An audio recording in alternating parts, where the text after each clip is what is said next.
As lembranças grandiosas da realeza dos czares, os soberanos da antiga Rússia. E a origem curiosa da bebida típica do país, a vodka. Álvaro Garneiro segue viagem por um dos países mais fascinantes do mundo.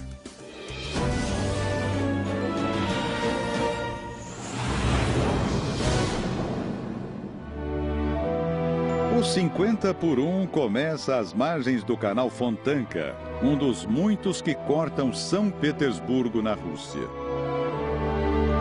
Por toda a cidade, as construções não costumam ser altas. Por isso, este grande prédio lá no fundo se destaca tanto. É o recém-construído Lacta Center, o arranha-céu mais alto não só de São Petersburgo, mas de toda a Europa, com 462 metros de altura. Do ultramoderno para o histórico.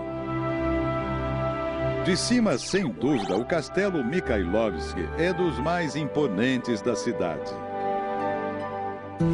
Ele foi construído para ser a residência oficial do imperador Paulo I no final do século XVIII. Mas ele foi morto lá dentro durante uma emboscada apenas 40 dias depois de ter se mudado para lá. O local acabou abandonado. Hoje a construção está ligada ao Museu de História do país e guarda documentos e fotos oficiais da realeza russa.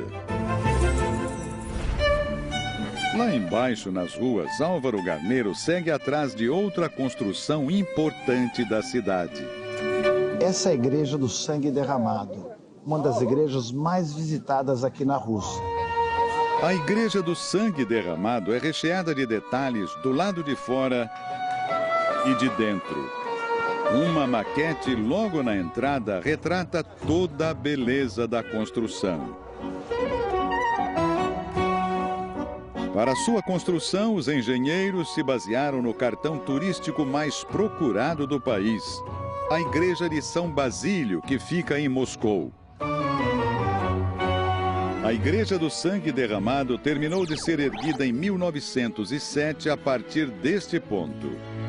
A história dessa igreja começa aqui, quando Alexandre II sofreu um atentado, jogaram 2 granadas, em decorrência disso, ele acabou morrendo. Alexandre II era o imperador do país em 1881, quando sofreu um atentado. A carruagem dele foi atingida por bombas jogadas por ativistas contrários ao governo.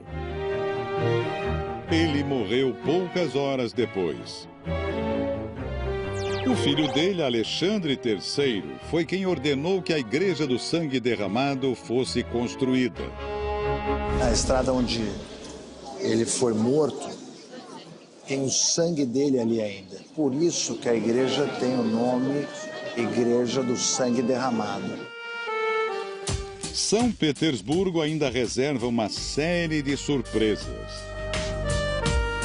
E Álvaro encontrou uma delas, na frente de uma escola de artes.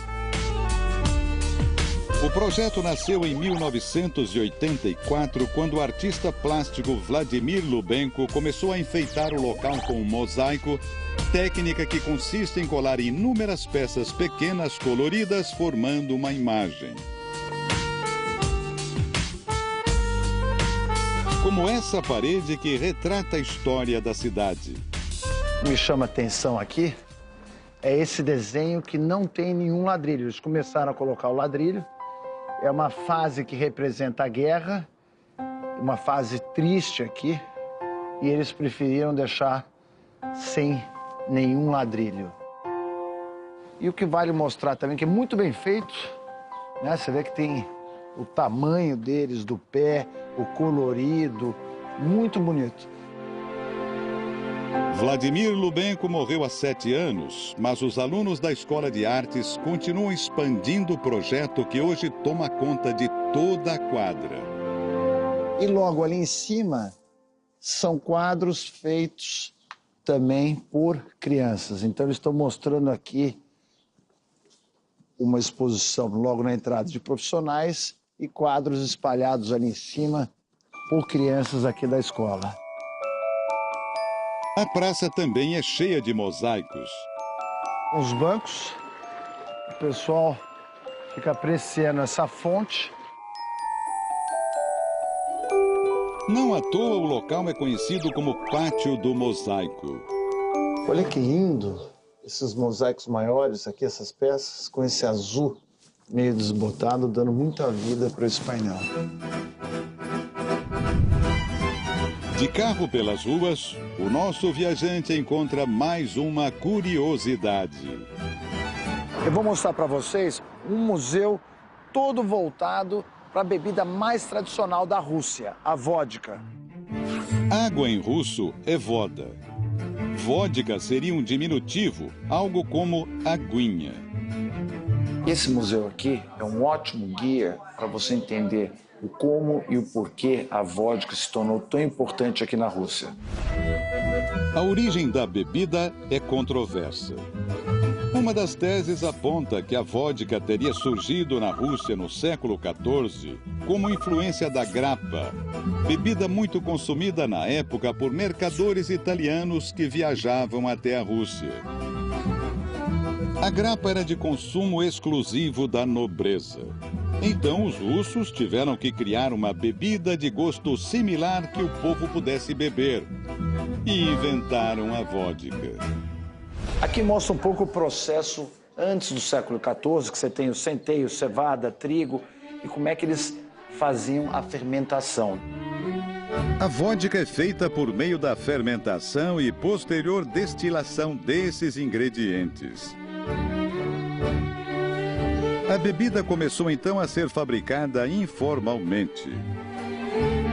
O museu conta essa história através de inúmeras garrafas de diversas épocas e de vários formatos. Além de livros históricos, copos diversos e outros itens curiosos, como essa grande coleção de rolhas. Todas com esses bonecos de cerâmica como enfeite. Tudo dá uma boa dimensão do quanto a bebida é importante na cultura russa.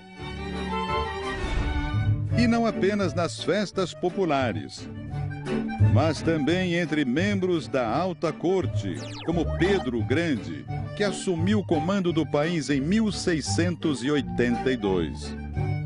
Durante a época do Pedro o Grande, ele criou uma forma de punição muito engraçada. Esse copo aqui, ó, o tamanho dele. Quem chegasse atrasado nos encontros, tomava essa dose de vodka. E a punição se estendia para as pessoas comuns. Isso aqui é uma corrente com peso aqui de 7 quilos. Quem fosse pego bêbado na rua tinha que usar esse colar durante uma semana. A bebida ganhou outro patamar na época de Catarina a Grande, a partir de 1762. A Catarina Grande ela foi responsável pela produção em massa de vodka na Rússia. Por quê? Ela deu autorização para as pessoas, pagavam um imposto, você tinha licença e você começava a produzir a vodka em casa. Isso fez explodir a produção de vodka por toda a Rússia. E o resultado está aqui. Esse é o mapa. Os azulzinhos mostram quantidade de destilarias privadas e os vermelhinhos, que são poucos, são 4 destilarias que pertenciam ao governo. O período de ouro acabou graças a um decreto. Esse é o Nicolau, o último czar aqui da Rússia, e ele tomou uma medida drástica. Ele proibiu a venda de qualquer tipo de álcool durante a Primeira Guerra Mundial. Ele não queria ver os soldados bêbados. Isso durou 11 anos. Até que, finalmente, a lei veio abaixo já nos anos 20. Depois de quase 11 anos sem a produção de álcool na Rússia, aqui eles comemoram, em 1925, a volta da produção alcoólica. Existem mais de 200 tipos de vodka só na Rússia. No final do tour ao Museu da Vodka, o Álvaro é convidado a experimentar algumas pequenas doses. Muitas com sabor bem diferente. Uma vodka meio doce, né? Adocicada porque ela tem um sabor de gengibre. Um brinde para encerrar mais um dia dos 50 por 1 na Rússia.